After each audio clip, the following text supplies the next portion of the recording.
నమస్కారం welcome to మన news నేను మీ anchor Sukanya the fastest regional news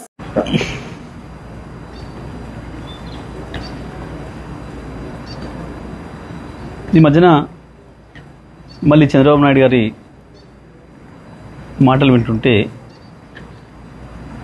కొన్ని సందర్భాల్లో నవ్వు వస్తుంది, కొన్ని సందర్భాల్లో ఆశ్చర్యం వేస్తుంది. ఎందుకులే పట్టించుకో, ఎందుకు వదిలేద్దాంలేమని చెప్పి అనుకుంటే కూడా కొన్ని సందర్భాల్లో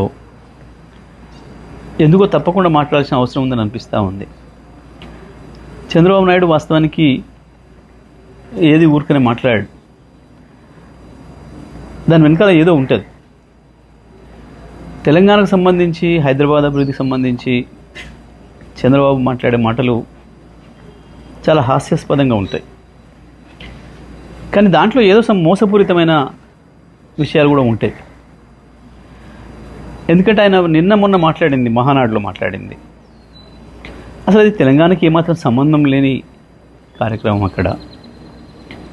కానీ అక్కడ మళ్ళీ నిన్న మాట్లాడుతూ ఇవాళ భారతదేశంలో తెలంగాణ తలసరి ఆదాయం నెంబర్ 1 ఉంది, కానీ దానికి కారణం నేనే అని మాట్లాడడం, పదే పదే హైదరాబాదు నేనే అభివృద్ధి చేసిన. సరే, ఇవి చెత్త మాటలు లేని కొట్టేద్దామని అనిపిస్తుంది. కానీ ఒక అబద్ధాన్ని 100 సార్లు చెప్తే నిజమని నమ్ముతారు అని ఏదైతే మనం గోబెల్స్ సిద్ధాంతం గురించి వెళ్ళి మాట్లాడుకుంటున్నామో, గోబెల్స్ కూడా సిగ్గుపడే పద్ధతిలో ఉంటాయి చంద్రబాబు నాయుడు గారి పనులు, మాటలు. వాస్తవానికి చంద్రబాబు నాయుడు గారు సమైక్య ఆంధ్రప్రదేశ్లో పరిపాలన చేసిండ్రు. వారు మొత్తం కలిపి చేసింది 9 సంవత్సరాలు. 2004తోనే చంద్రబాబు నాయుడు గారి చరిత్ర ముగిసిపోయింది. సరే, వారంటే సీనియర్ నాయకుడిగా గౌరవం ఉంటుంది, అది వేరే విషయం. కానీ మాట్లాడే మాటలు విన్నప్పుడు మాత్రం చాలా చిర్రెత్తుకొస్తుంది. తెలంగాణ వాదులు వాళ్ళదైన పద్ధతుల్లో వాళ్ళు స్పందిస్తున్నారు సోషల్ మీడియాలో. మిత్రులు, నిజమే, కొన్నిసార్లు వాళ్ళు పెడుతున్న పదాలు, వాళ్ళు వాడుతున్న పదాలు చూస్తే కూడా కొంచెం బాధ అనిపిస్తుంది. అంత హార్ష్గా ఎందుకు మాట్లాడుతున్నారు మా వాళ్ళు అని. కానీ మీలాంటి వాళ్ళకు అదే సరైందేమో అనే భావన వచ్చేటట్లు ఉంది మీ ప్రవర్తన. ఎందుకంటే 2004లో మీరు దిగిపోయిన నాటికి సమైక్య ఆంధ్రప్రదేశ్ది తలసరి ఆదాయం 25,900, 26,000 లోపు. ఇక ఆ తర్వాత మీకు పరిపాలన సంబంధం లేదు.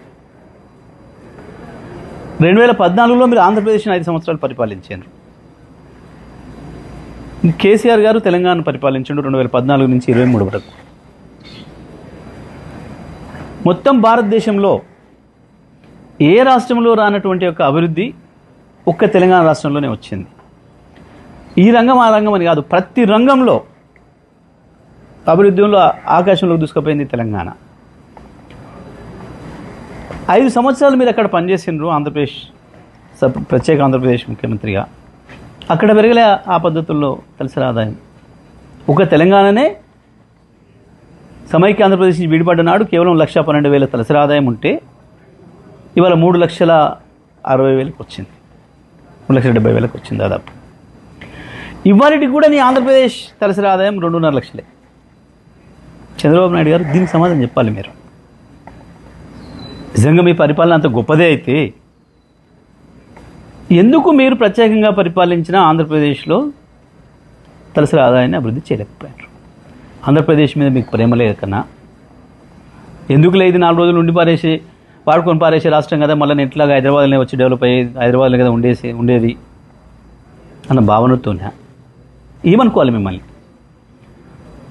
భారతదేశంలో మిగతా ఏ రాష్ట్రంలో కూడా మోడీ గారి డబుల్ ఇంజన్ రాష్ట్రాలు 25 ఏళ్లుగా మోడీ గారి పరిపాలనలో ఉన్న గుజరాత్తో సహా ఉత్తరప్రదేశ్, మధ్యప్రదేశ్, రాజస్థాన్తో అది చేయలేకపోయారు. ఆంధ్రప్రదేశ్ మీద మీకు ప్రేమ లేక కన్నా, ఎందుకు లేదు 4 రోజులు ఉండి వాడుకొని పారేసే రాష్ట్రం కదా, మళ్ళీ ఎట్లాగా హైదరాబాద్లోనే వచ్చి డెవలప్ అయ్యేది, హైదరాబాద్లో కదా ఉండేది అన్న భావనతోనే ఏమనుకోవాలి మిమ్మల్ని? భారతదేశంలో మిగతా ఏ రాష్ట్రంలో కూడా మోడీ గారి డబుల్ ఇంజన్ రాష్ట్రాలు 25 ఏళ్లుగా మోడీ గారి పరిపాలనలో ఉన్న గుజరాత్తో సహా ఉత్తరప్రదేశ్, మధ్యప్రదేశ్, రాజస్థాన్తో సహా ఏ రాష్ట్రము పోటీ పడలేదు తెలంగాణతో, నువ్వు కూడా పోటీ పడలేదు. ఒక్క తెలంగాణ మాత్రమే కేసీఆర్ నాయకత్వంలో ఉంది కాబట్టి ఆ అభివృద్ధి జరిగింది. ఇది ఇంత స్పష్టంగా కనబడుతుంది, వాస్తవం ఇది. కానీ దీన్ని కూడా నేను మసిపూసి మారేడుకాయ చేస్తా, నాకు కొంత డబ్బా పత్రికలు ఉన్నాయి కాబట్టి నేను రాయించుకుంటా అని అనుకుంటే ప్రజలు నవ్వుకుంటారు. బాబు గారు, ఇప్పటికైనా ఇటువంటి మాట్లాడడం మానేయండి.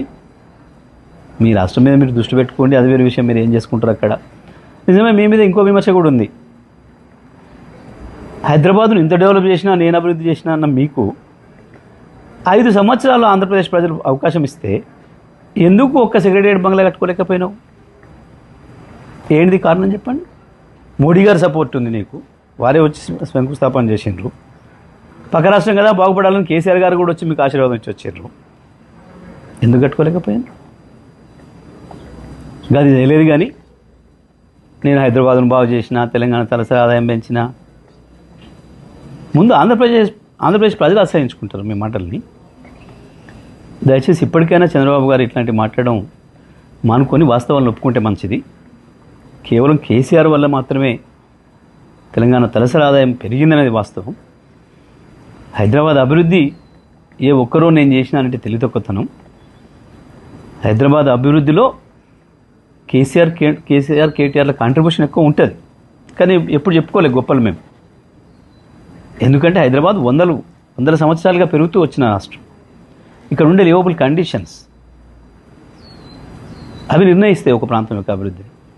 కానీ నువ్వు లేని దాన్ని గొప్పలు చెప్పుకొని అక్కడ ఏందో చేస్తా అని చెప్పి ఏందో చూపించి, ఏదో ఆంధ్రప్రదేశ్ ప్రజలకి ఏదో చూపించి ఏదో చేసి అసలు మీ కేర్ ఆఫ్ అడ్రస్సే లేకుండా చేసుకుంది మీరు. మీ గొప్ప విజన్ ఇప్పటికీ ఆంధ్రప్రదేశ్ ప్రజలకు అడ్రస్ లేకుండా చేసింది. దయచేసి మా జోలికి రాకుండ్రి. ఎందుకంటే మీ రాష్ట్రం విషయాలు మేము పట్టించుకోవటం లేదు. కానీ మా జోలికి వచ్చి తెలంగాణ ప్రజలను అవమానించే పద్ధతుల్లో, కేసీఆర్ను అవమానించే పద్ధతుల్లో